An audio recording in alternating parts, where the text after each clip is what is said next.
So you heard the strategy. LAX is going to start in the left lane, and here is Anthony Avery Spar to get things going. 2014, I can't believe that. LAX won. It was a different format back then with different types of games bowled, and Avery Spar is going to begin. Yeah, no, it's going to stay. It's going to stay. I can't believe that it did, but it did. And this is the race to 2. You win a point if you win the first game. You win a point if you win the second game. You win both games, you're moving on. If we're tied after 2, we'll have a 1-ball roll-off to determine the winner. Darren Tang. Flush. And last night, Darren did a nice job for NYC with 3 strikes and a spare, Dave. We did have the 1 split and a couple of strikes, so he did fine.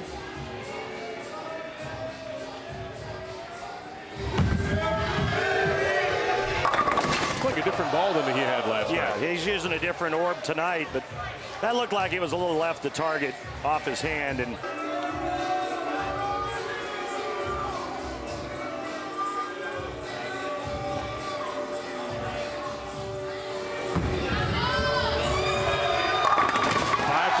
for that man. What a touch he has.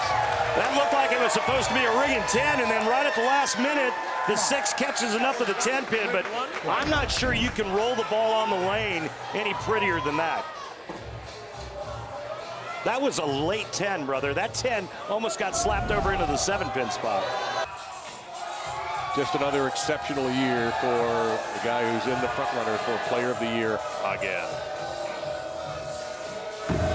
Big angle. Oh, wow. How does he do that? 24 out to 6. Look at strike track there. Speaking of somebody who was perfect last night. Yes, sir. Shot out of a cannon.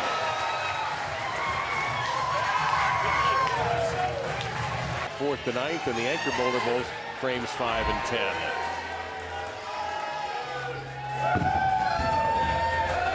There you go. Buried that 8-9. That's how you do it.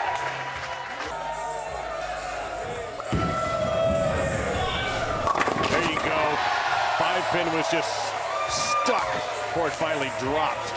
Well, that was a good 3-board move to the right for Jacob Buttrick. Yeah, you're right. He's looked so good. I think you're getting a good look at Stu at his best and the talent he has and the touch. Increases the lead now to 23. Remember, coming off of that second place finish.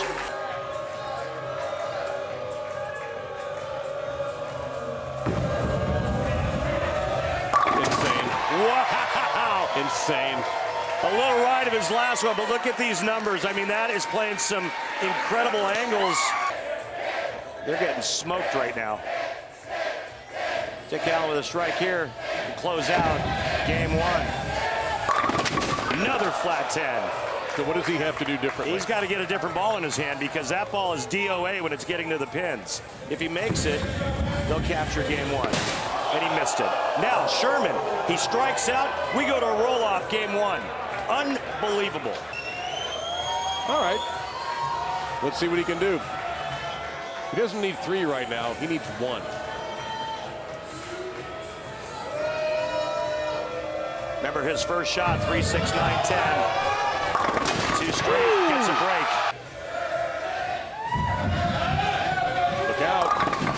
No. Again, the same kind of shot we saw earlier. And the missed 10-pin in the 10th frame does not hurt LAX.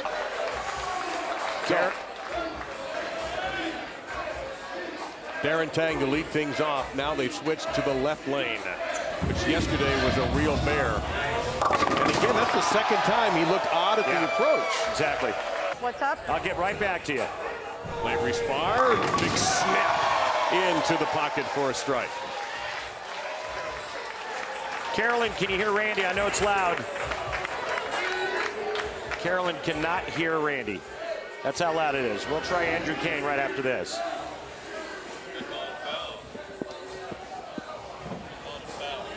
There was a foul called on... Sean Perry, who is the foul line official, has ruled that Avery Spar fouled. Let's take a look at it. See if we can get that from some kind of replay. Here we go, right here. Watch his left foot.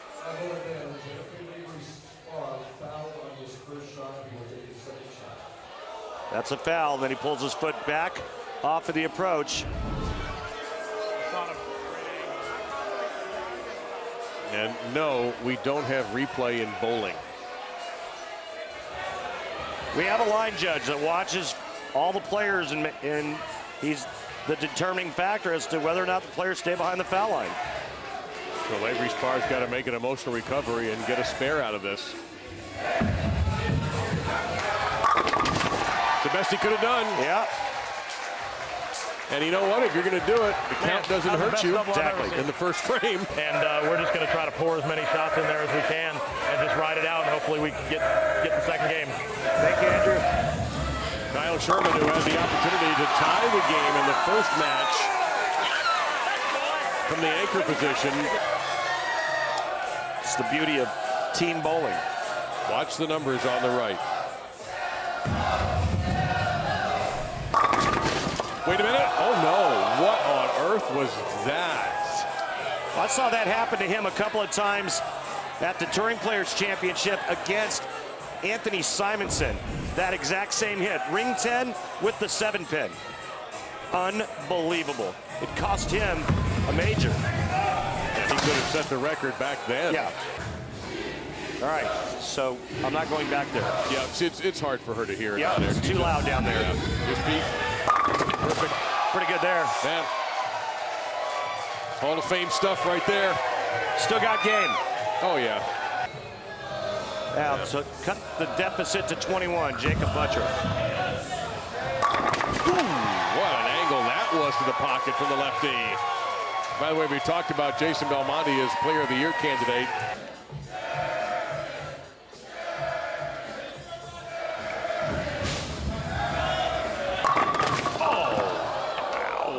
Violent ringing 10 against Kyle Sherman. Well, here's Mr. Perfect. Not Kurt Hennig, the former pro wrestler, but Stu Williams. 8 in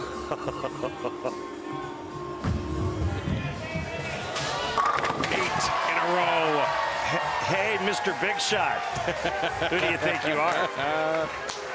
It's the foundation frame, the 9th frame.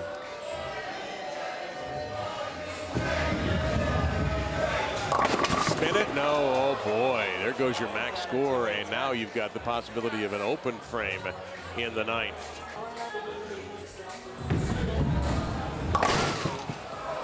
Had to try something. You just can't. How to go for it? If you like watching a bowling ball curve, swipe right and watch this. Nothing left behind this time. LAX already into the mid-220s. Marshall has to strike out and hope for an opening from Dick Allen. But you know what? It did happen in the first game. I mean, you know that. Yeah. In a 10-pin and missed it, uncharacteristically.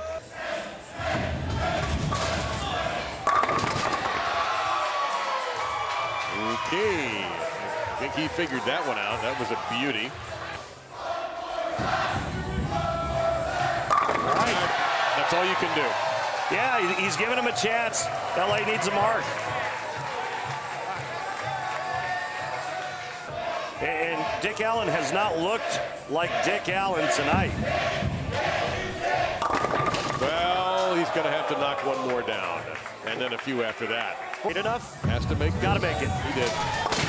Now it's not completely over because they still need 7. Oh my God, he almost fell over.